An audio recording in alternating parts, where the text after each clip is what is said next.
Bonjour à tous et bienvenue dans la quatrième vidéo du cycle de vidéos qui s'appelle Vers les nombres réels.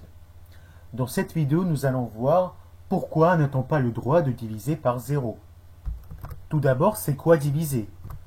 Donc on prend un nombre x et on prend un autre nombre y et on veut savoir ce que c'est x divisé par y. X divisé par y, c'est quelque chose qu'on peut aussi noter comme ça. Les deux notations représentent la même chose. Alors, en s'exprimant par le langage courant, x divisé par y, c'est le nombre de fois qu'on peut mettre y dans x. Autrement dit, x divisé par y, c'est le nombre tel que x divisé par y fois y est égal à x. Donc, c'est le nombre qui représente le nombre de fois qu'on peut mettre y dans x. Ainsi, y fois x divisé par y donne x. Si vous reprenez le sens de la multiplication, vous voyez que ce que je viens de dire en français correspond à ce que j'ai écrit. Le nombre de fois qu'on peut mettre y dans x, c'est x sur y, et donc, ça se définit comme x sur y fois y égale x. Maintenant, rappelez-vous de ce qu'on a dit dans la première vidéo du cycle. On a dit que les nombres entiers ne sont pas suffisants pour représenter les points d'une droite.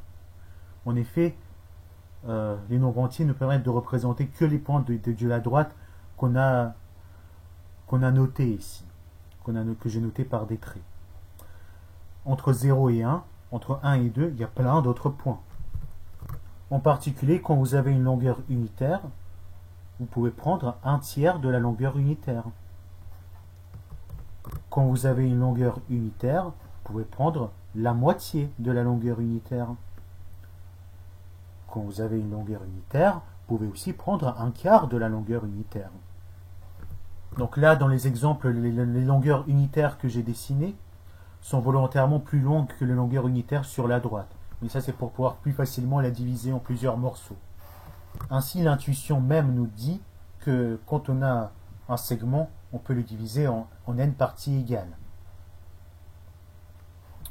Simplement, si le segment il a pour longueur 1, comment est-ce qu'on peut représenter la longueur d'un tiers du segment? On le représente comme 1 sur 3. Quand la longueur du segment est 1, comment est-ce qu'on représente la moitié de la longueur du segment? On le représente par 1 sur 2. Pareil, ici, la longueur de ce segment, c'est 1 sur 4. Cette observation nous permet de donner aux fractions un statut de nombre. Tout ceci est pour dire qu'à première vue, on ne peut pas diviser 5 par 4. Il n'y a pas de nombre tel que 5 sur 4 fois 4 est égal à 5. Tout simplement, 5 n'est pas divisible par 4. Mais si on ajoute les parties de l'unité à notre ensemble de nombres, ça c'est un nombre qui a tout à fait le droit d'exister. C'est une fraction. Ce n'est pas un nombre entier, c'est une fraction. Il a le droit d'exister. Bien sûr, quand vous divisez un nombre par un autre, vous n'obtenez pas que des fractions. Si vous divisez 10 par 2, vous obtenez 5, c'est un nombre entier. Mais parfois, quand vous divisez un nombre par un autre, vous n'obtenez pas un nombre entier, vous obtenez un nombre, une fraction, un nombre qui est une fraction. Les fractions nous permettent de représenter par un nombre plein d'autres points de la droite. Autrement dit, à chaque fois qu'on a un segment, il y a un nombre qui représente le milieu de ce segment. Puis à chaque fois qu'on a une longueur unité, il y a un nombre qui représente un tiers de la longueur unité. Donc il est quelque part ici. Et après on peut rajouter tout plein d'autres points en fait, tout plein d'autres points. En divisant les longueurs par un nombre aussi grand qu'on veut, on obtient des longueurs aussi petites qu'on veut en soi. Et on peut avoir l'impression qu'en fait, avec les fractions, on arrive à représenter à peu près tous les nombres de la droite. Les fractions, effectivement, elles permettent d'être aussi précis qu'on veut pour représenter un point de la droite. Les fractions permettent d'être aussi précis qu'on veut pour représenter un déplacement. Autrement dit, quand on avait des nombres entiers, les seuls déplacements qu'on pouvait faire, c'est des déplacements comme ça. Maintenant, on peut aussi faire des déplacements comme ça, des déplacements comme ça. Les déplacements, peuvent être très petits, peuvent être comme ça. Les déplacements, ils peuvent être très petits et être proches les uns des autres. Ça, c'est un déplacement proche de celui-là. Alors qu'avant, entre deux déplacements différents, il y avait au moins une unité de différence. Ainsi, les fractions nous permettent d'exprimer beaucoup plus de quantités, beaucoup plus de déplacements différents. À peu près tous les déplacements qu'on veut si on veut être précis. À vue d'œil humaine, je veux dire, ça représente à peu près tous les déplacements qu'on peut faire. Observons qu'une fraction de 1 sur 3, c'est la même chose que la fraction de 2 sur 6. En effet, imaginons que ça, c'est l'unité. Partageons l'unité en 3 parties égales. 1 tiers correspond donc à cette longueur-là. Partageons maintenant cette unité en 6 parties égales. 2 sixièmes de l'unité, ça correspond aussi à la même longueur. C'est pour cela qu'un tiers, c'est égal à 2 sixièmes. De façon générale, on peut dire que n sur m, c'est la même chose que k fois n sur k fois m. En effet, si on partage l'unité en m parties et on prend n fois la mième partie de l'unité, c'est pareil que partager l'unité en k fois m parties, donc on l'a partagé, donc là on a partagé en m parties, et chaque partie on l'a encore partagé en k parties plus petites. Donc là en fait on a partagé l'unité en 3 parties, chaque partie ensuite on l'a partagé en 2. C'est pareil que de prendre ces petites parties k fois n fois. Donc en prenant k fois la petite partie, on obtient une grande partie de l'unité, et ensuite il suffit de la prendre n fois. Ces observations nous permettent d'expliquer comment on additionne deux fractions. A sur B plus C sur D, pour les additionner, s'il s'agit pas des mêmes parties de l'unité, autrement dit, si vous voulez additionner un tiers et un demi, ce n'est pas tout de suite clair quel est le résultat. Vous voyez, un demi c'est ça, alors qu'un tiers c'est ça. Qu'est-ce qu'on obtient en faisant l'addition de 1 tiers plus 1 demi? En parlant en langage des déplacements, quel est le déplacement qu'on obtient en faisant d'abord un déplacement d'un tiers, puis un déplacement d'un demi? Sur cette figure-là, un déplacement d'un tiers correspond à un déplacement de deux petits segments, et un déplacement d'un demi correspond à un déplacement de 3 petits segments.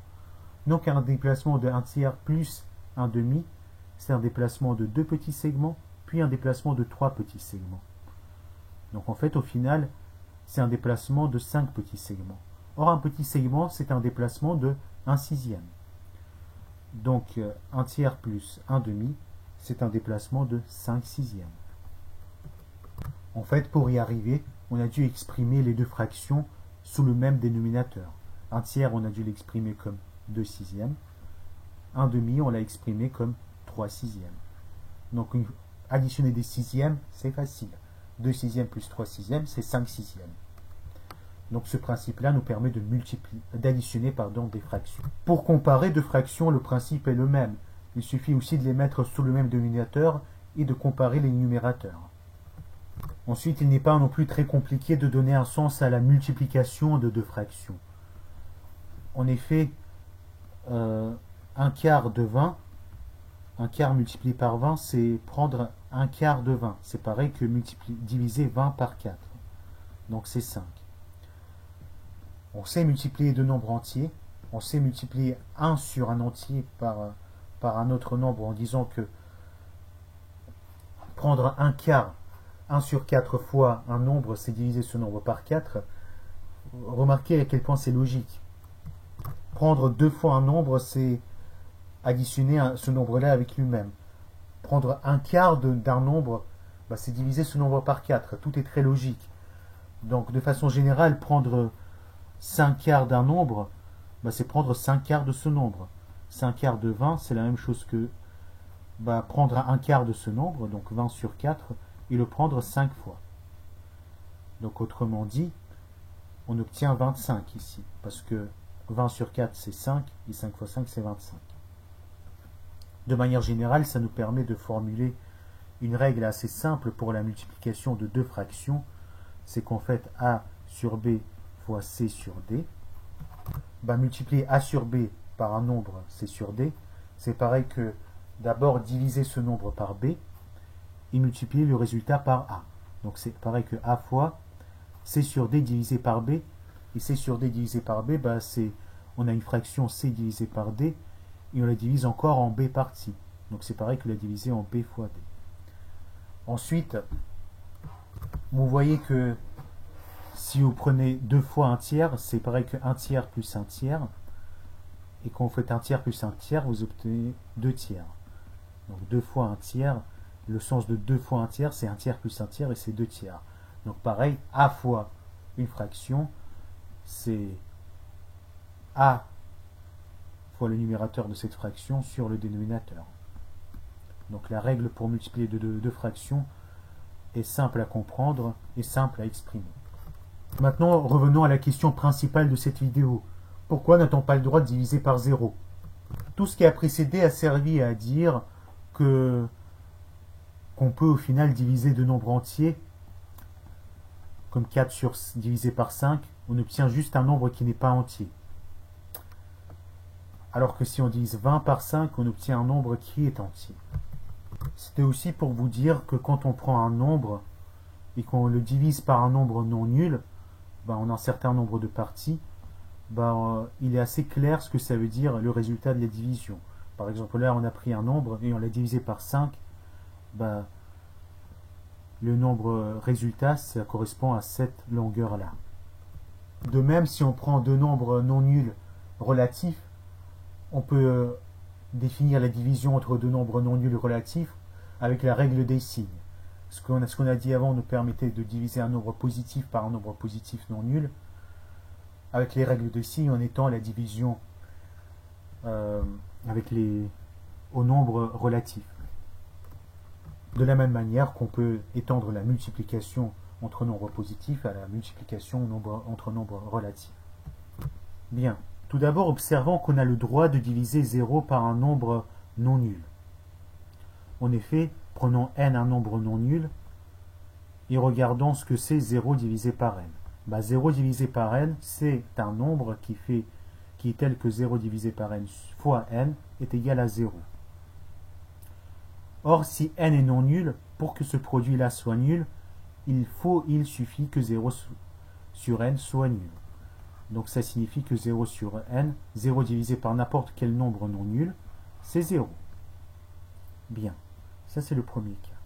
Deuxième cas.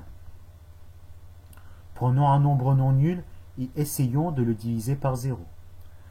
N divisé par 0, ça doit être le nombre tel que multiplié par 0, il fait n. Sauf que un nombre multiplié par 0, c'est toujours 0.